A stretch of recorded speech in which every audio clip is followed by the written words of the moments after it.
যাওয়ার সাথে সাথে সমস্ত উম্মতেরা বলবে, এত সুন্দর নুরানি চেহারা, তুমি কিভাবে এখানে আসলে, তোমার নাম কি? তখন তিনি বলবেন, আনা জিবরাইল, আমি জিবরাইল। তখন উম্মতে মুহাম্মদীরা বলবে, হ, আমরা নবীর কাছ থেকে তোমার নাম আমরা শুনেছি, তুমি জিবরাইল, আমাদের নবীর কাছে তুমি ওহী নিয়ে যাইতে। ও জিবরাইল, শুনো, আমাদের একটা সংবাদ আমাদের নবীর কাছে গিয়া তুমি পৌঁছাইয়া দিবে।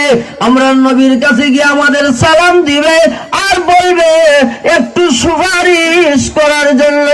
আমাদেরকে জাহান্নামের আগুন জ্বালাইতে জ্বালাইতে একেবারে শেষ করে দিয়েছে, আমরা নবীর কাছে গিয়া বলবে একটু সুপারিশ করার জন্য।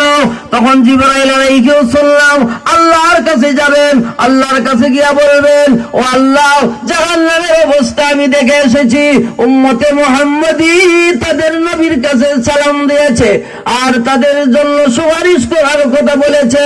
তখন জিবরাইল আলাইহিস সালামকে আল্লাহ বলবেন, যাও নবীর কাছে গিয়া সালাম দিয়ে আসো আর সংবাদ পৌঁছাই আসো। জিবরাইল আলাইহিস সালাম নবীর কাছে যাবেন, নবীর কাছে গিয়া সালাম দিবেন আর বলবেন, জাহান্নামের ভিতর থেকে আপনার উম্মত আপনাকে সালাম দিয়েছে আর বলে দিয়েছে তাদের জন্য সুপারিশ করার কথা।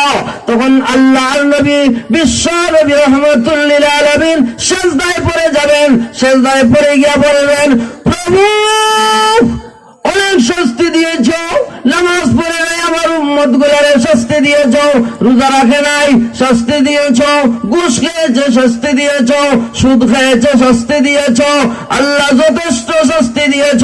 এখন মেহেরবানি করে আমার উম্মত গুলারে তুমি মাফ করে দাও।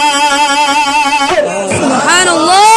আল্লাহ রাব্বুল আলামিন নবীজির সুপারিশে আল্লাহ ঘোষণা দিয়া দিবেন, ওগো নবী, আপনার সুপারিশ মঞ্জুর করে আপনার গুনাহগার উম্মত